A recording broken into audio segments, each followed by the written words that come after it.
नमस्कार मित्रांनो, मी अमोल जाधव. स्वागत आहे तुमचे CSC मराठी या यूट्यूब चॅनलवरती. मित्रांनो, इयत्ता 11वीचे राऊंड 3 साठीचे ॲडमिशन शेड्यूल जे आहे ते साईडवरती प्रदर्शित करण्यात आलेले आहे. तुम्ही इथे नोटिफिकेशन बारमध्ये पाहू शकता. पब्लिश ऑन 12 जुलै 2024 रोजी राऊंड 3 साठीचे ॲडमिशन शेड्यूल जे आहे ते प्रसिद्ध करण्यात आले आहे. तुम्हाला इथे राऊंड 3 ॲडमिशन शेड्यूल यावरती एकदा क्लिक करून घ्यायचं आहे.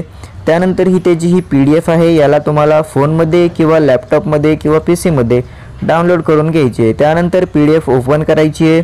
PDF ओपन केल्यानंतर तुम्ही यामध्ये पाहू शकता शिक्षण संचालनालय माध्यमिक व उच्च माध्यमिक महाराष्ट्र राज्य पुणे इयत्ता 11वी केंद्रीय ऑनलाईन प्रवेश प्रक्रिया 2024-25 यामध्ये मुंबई महानगर क्षेत्र तसेच पुणे, पिंपरी चिंचवड, नाशिक, अमरावती, नागपूर महापालिके क्षेत्रांसाठी प्रवेश प्रक्रियेसाठीचे वेळापत्रक जे आहे ते जाहीर करण्यात आलेले आहे. तुम्ही इथे पाहू शकता नियमित फेरी क्रमांक 3 म्हणजेच राऊंड 3 साठीचं जे आहे केंद्रीय प्रवेशाच्या कॅपच्या जागा असतात त्याच्यासाठी हे जे फेरी क्रमांक 3 जे आहे त्यासाठी येथे आपल्याला टाइम टेबल देण्यात आलेला आहे. येथे तुम्हाला पहिल्या क्रमांकमध्ये पाहू शकता तुम्ही दिनांक व वेळ दिलेला आहे.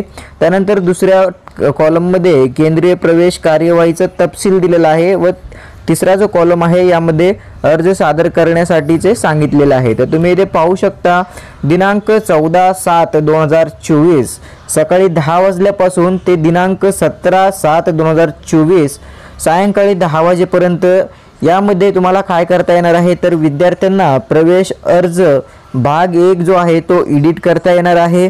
त्यानंतर अर्ज वेळेत लॉक करून घ्यायचा आहे, प्रमाणित करून घ्यायचा आहे आणि लॉक करायला विसरायचं नाही आहे.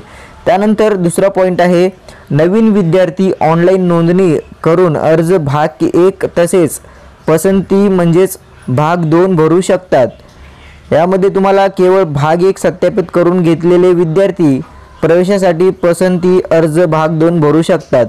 तर यामध्ये जे काही विद्यार्थ्यांनी भाग 1 फॉर्म भरलेला आहे म्हणजे पार्ट 1 फॉर्म भरलेला आहे, सत्यापित केलेला आहे, त्यांना आता इथे भाग 2 जो आहे तो भरता येणार आहे.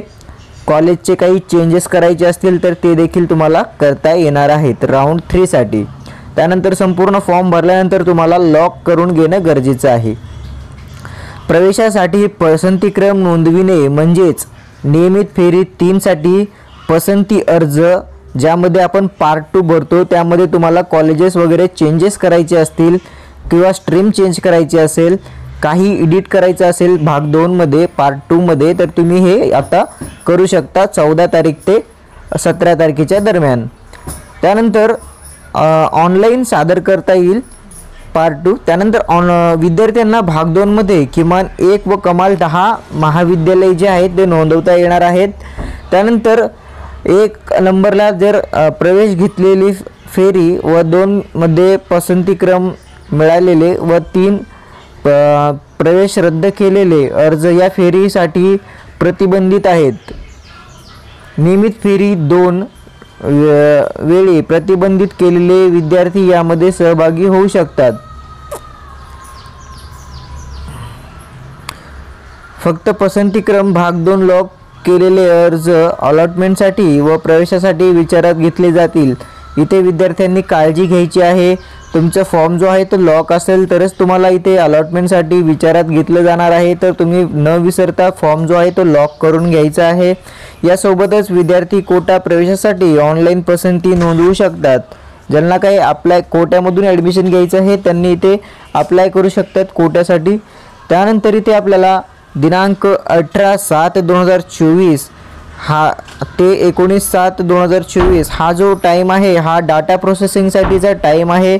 त्यानंतर दिनांक 22/7/2024 सकाळी 10 वाजता विद्यार्थ्यांना प्रवेशासाठी विद्यालय निवड संकेतस्थळावर प्रदर्शित करणे व विद्यार्थी लॉग इनमध्ये त्याला प्रवेशासाठी मिळालेले उच्च माध्यमिक दर्शविणे व जे काही कॉलेज मिळालेले आहेत त्यांचं SMS द्वारे विद्यार्थ्यांना सूचित करणे हे जे आहे ते 22/7/2024 या दिवशी होणार आहे. त्यानंतर दिनांक 22/7/2024 सकाळी 10 वाजल्यापासून जी तिसरी राऊंड आहे तिसरा राऊंडची लिस्ट जी आहे ती 22 तारखेला सकाळी 10 वाजता लावली जाणार आहे व दिनांक 24/7/2024 2024पर्यंत तुम्हाला ॲडमिशन जे आहेत ते कन्फर्म करून घ्यायचे आहेत।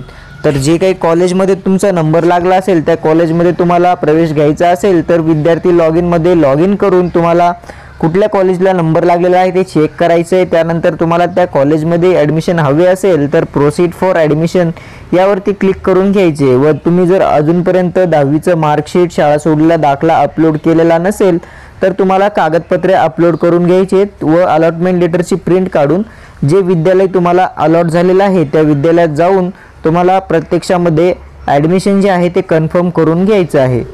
धन्यवाद।